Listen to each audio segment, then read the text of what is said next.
Nous venons de voir une série de vidéos sur la construction d'une classe, son constructeur, les méthodes statiques et les méthodes dites de prototype. Nous allons voir maintenant comment créer des formes et les afficher dans le Canva. Canva est une spécification HTML5 aujourd'hui très puissante qui vous permet de faire le type de démonstration que vous voyez devant vous.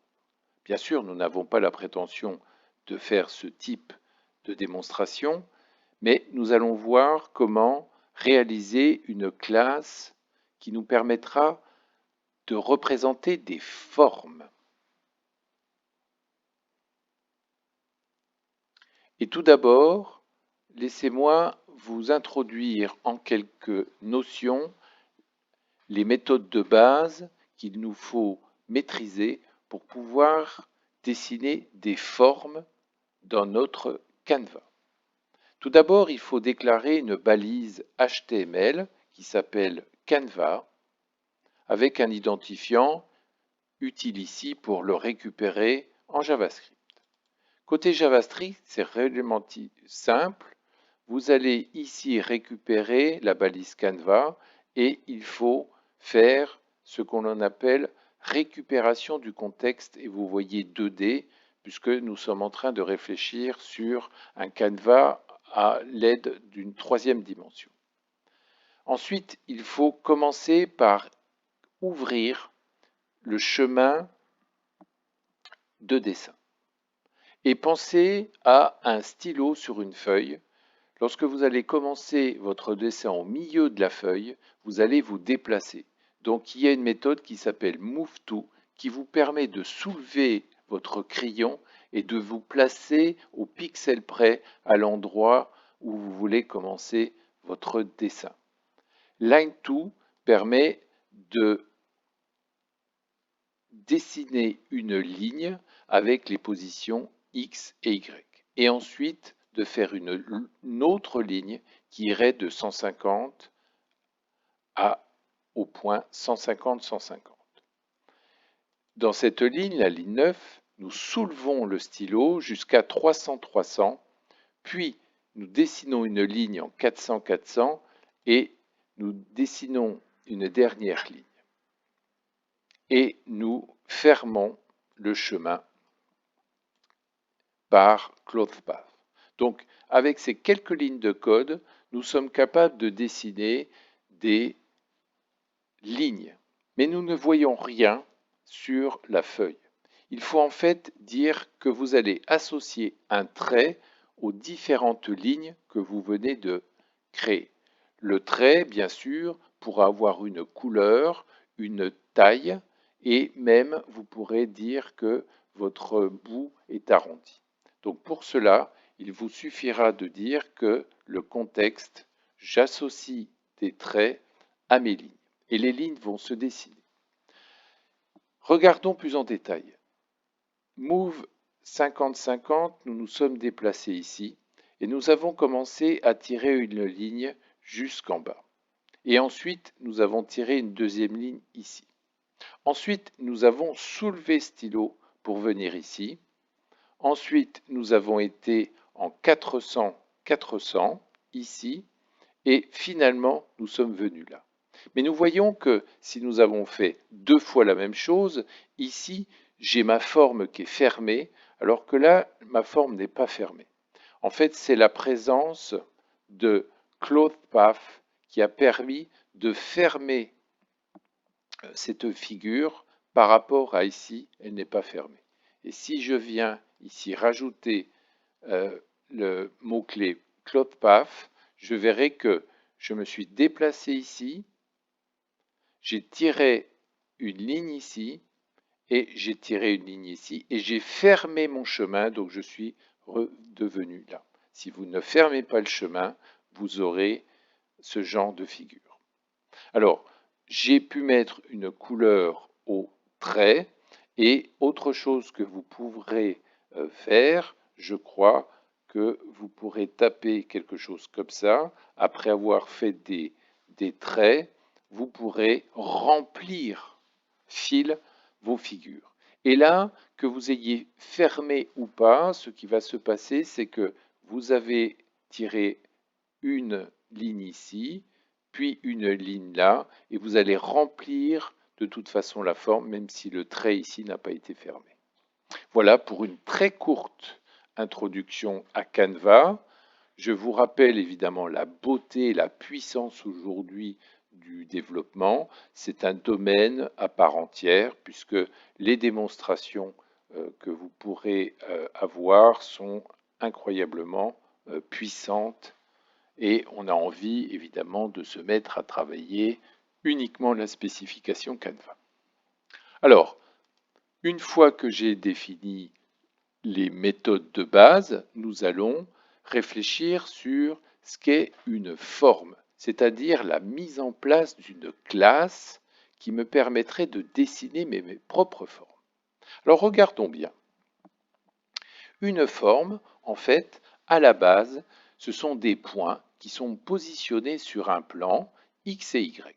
Donc si je commence à mettre un point ici, là, puis là, puis là, je suis en train, en fait, de dessiner le contour de ma forme.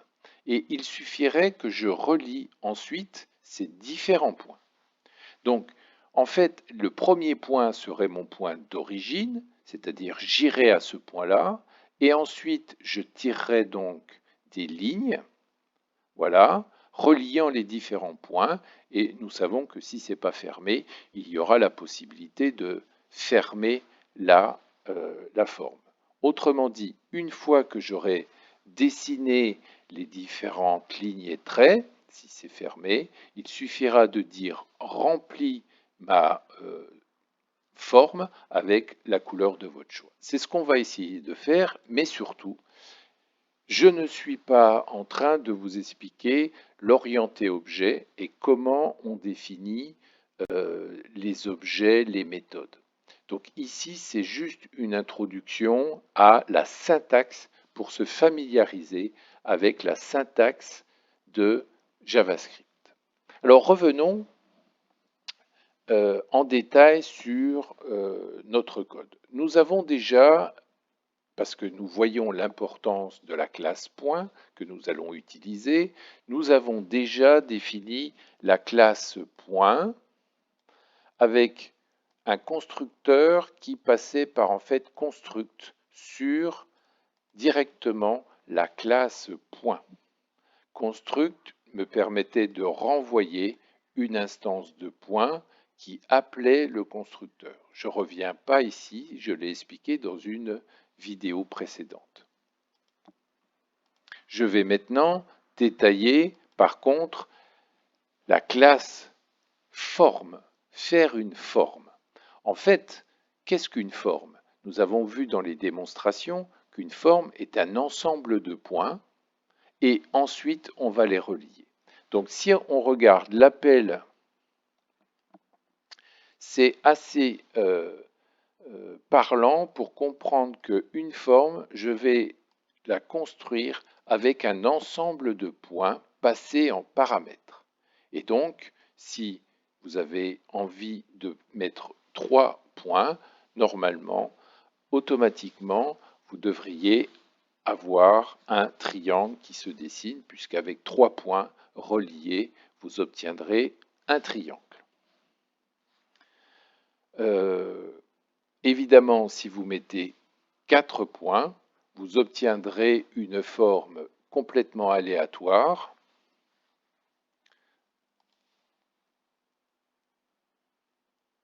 Voilà. Du style 4 points qui sont reliés. Nous verrons ce qui se passe pour pouvoir faire ces dessins-là.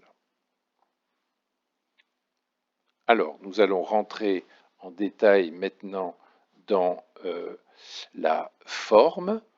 Donc, avec 4 points, vous voyez, nous allons avoir ce genre de figure. Par exemple, un premier point ici, un deuxième point là, un troisième point ici, un quatrième point là. Et en fait, nous allons avoir une figure de ce style rempli, c'est-à-dire que vous allez avoir l'impression d'avoir deux triangles. En fait, c'est une même forme. Donc, nous allons maintenant rentrer dans les détails de notre classe Shape.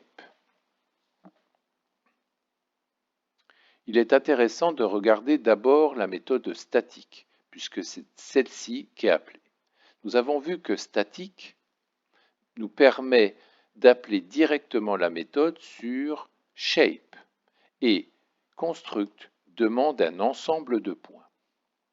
Ces points sont récupérés et vous rappelez cet opérateur incroyable des trois petits points qui permet soit de déstructurer, soit de regrouper l'information. Et vous savez que si vous passez un certain nombre de paramètres, en mettant trois petits points devant, vous récupérez trois petits points et puis s'en vont un magnifique tableau. Autrement dit, point va être un tableau des points que vous venez de passer. Donc construct va maintenant appeler new shape.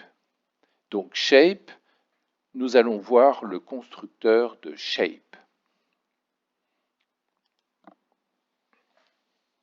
Je rappelle que point, qui est le paramètre du constructeur, est un tableau.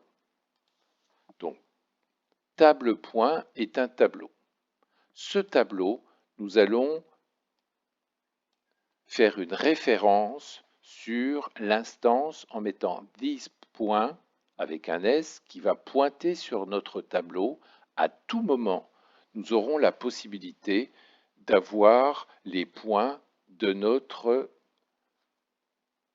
forme. Pour l'instant, je ne m'en sers pas. Nous pourrions créer une propriété lines qui stockerait les différentes lignes que nous pouvons avoir dans une forme et nous pourrions en déduire facilement là le périmètre ou l'aire de la forme. Ce n'est pas fini. Le constructeur, une fois stocké les différents points qui vont permettre la création de la forme, nous lançons de façon assez classique une méthode dite d'initialisation shape.init. Nous voyons que nous lançons cette méthode sur le nom de la classe, autrement dit init devrait être déclaré comme une méthode statique. Nous allons voir init. Init est une méthode statique. Pour cela, il suffit de mettre devant le nom de la méthode le mot-clé statique. Et nous voyons que cette méthode n'est autre qu'une vérification et nous sommes en train, ici nous aurions pu faire que si la balise Canva n'existait pas dans le HTML, on la créait et on récupérait le contexte du Canva pour pouvoir dessiner directement, puisque nous avons vu dans la très courte introduction sur Canva qu'il fallait pour dessiner récupérer son contexte. Nous allons passer maintenant à la méthode Draw en mettant de côté une méthode getColor qui permet de générer de façon aléatoire des couleurs, ce qui me permet, lorsque je modifie mon code, d'avoir des formes différentes et des couleurs différentes.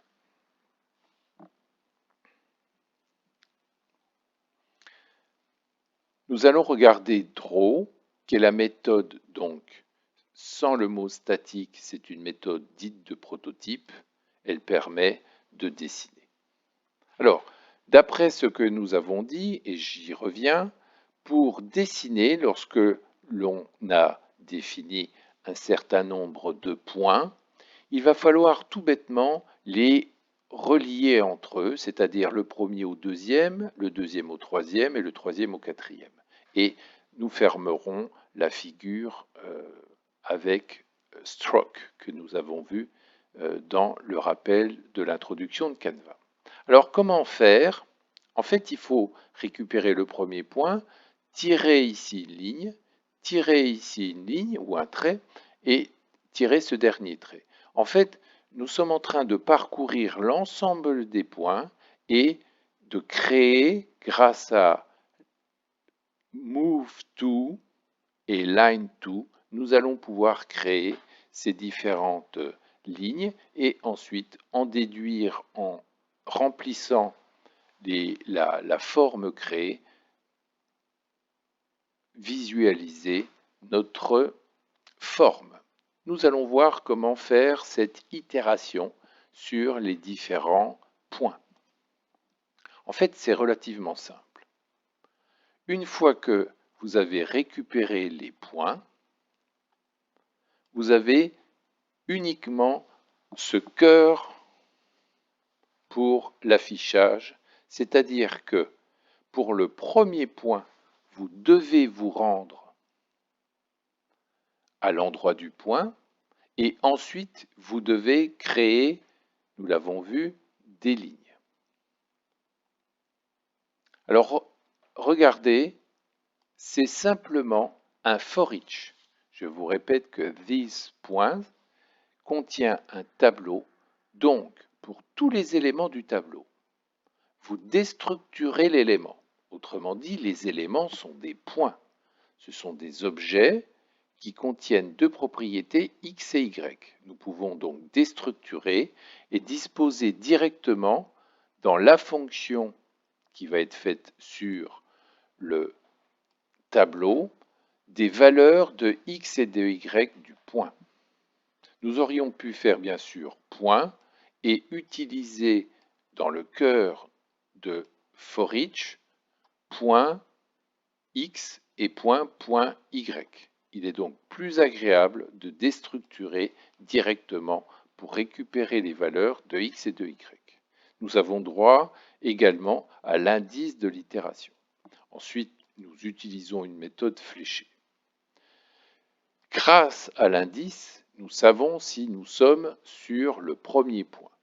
Nous savons que nous devons nous déplacer et non pas faire une ligne.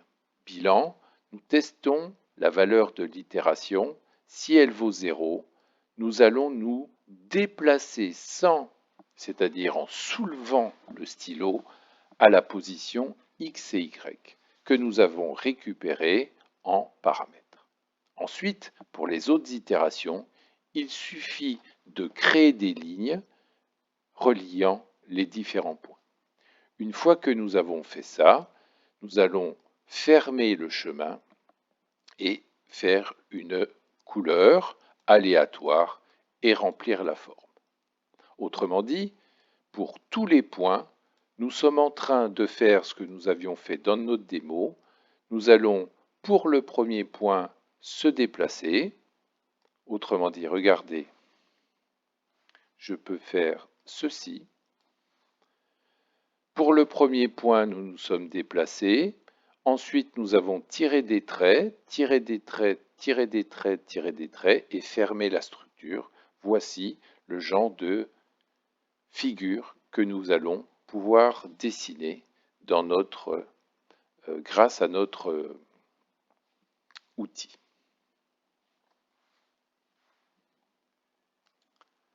Pour terminer, nous pouvons rendre de façon classique this et voilà comment nous sommes en train de dessiner des formes en HTML grâce à Canva et les outils de classe donnés par la spécification ES6 de JavaScript.